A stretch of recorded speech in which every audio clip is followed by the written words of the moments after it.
The raising of that flag on Suribachi means a Marine Corps for the next 500 years. This quote was said by James Forrestal on February 23, 1945. Because the battle at Iwo Jima was so historic, the U.S. Marine Corps War Memorial was created to honor the Marines, and the memorial has had its ups and downs. Iwo Jima is where Mount Suribachi is located, and the Battle of Iwo Jima is one of the most historic battles of World War II. Historically known to its residents as Iwo II, the island was called Iwo Jima by the Japanese Navy officers who fortified it during World War II. Both of these names mean Sulphur Island.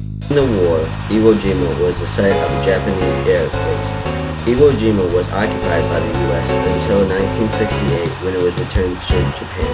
On Iwo Jima was Mount Suribachi, which is 550 feet tall.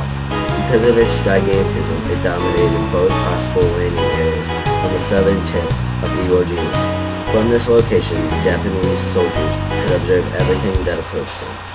Taken by the U.S. at great cost to both the U.S. and Japanese forces. The burden fell to the Marines, who had 5,931 dead and 17,272 wounded, the highest toll in the Corps' history. The 1,083 of more than 20,000 Japanese soldiers survived.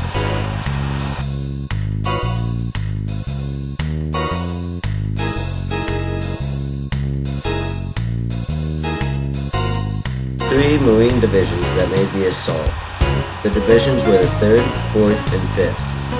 These divisions combined were one of the largest groups of Marines that fought during World War II. The actual photograph is one of the most historic images, and the memorial was created to honor the Marines. The U.S. Marine Corps War Memorial was created in order to honor all the Marines who had died while in service to the U.S.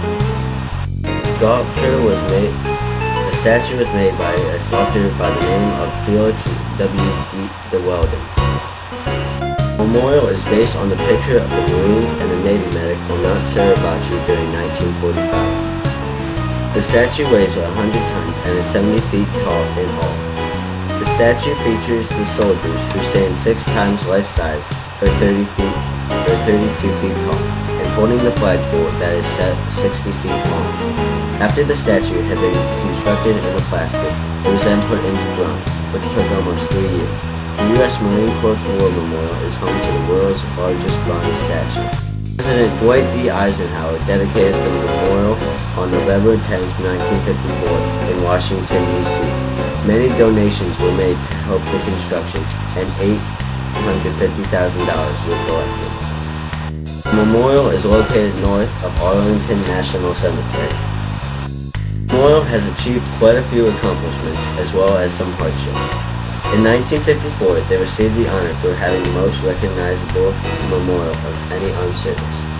One thing they didn't achieve is a compelling war memorial. The gigantism of the memorial undermines, rather than enhances, its greatness. Because of this, it is often seen only from cars going in and out of Washington as a drive-by monument. The memorial is one of the few places where by presidential proclamation the U.S. flag flies 24 hours a day, 365 days a year. I found that the flag was damaged up there. I was upset. I don't like to see the national flag tattered, dirty, and faded. Don't like to see it mostly while we are at war. So, in November of 2007, Jim Donovan helped form a group called the United States Marine Corps War Memorial Flag Detail Inc., also known as EWIT Flags. He did this to ensure that the memorial would always have a proper flag. The memorial also held a memorial marathon. About 16,200 runners from all over the globe gathered for this event. This was the 20th year of this tradition of running. Also, this is the 4th largest marathon. It also had a wheelchair portion.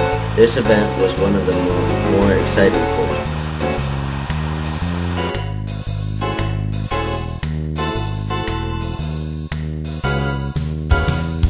Because the battle at Iwo Jima was so historic, the Marines now have a decent memorial to honor them. And as James Forrestal once said, the raising of that flag on Mount Suribachi means a Marine Corps for the next 500 years.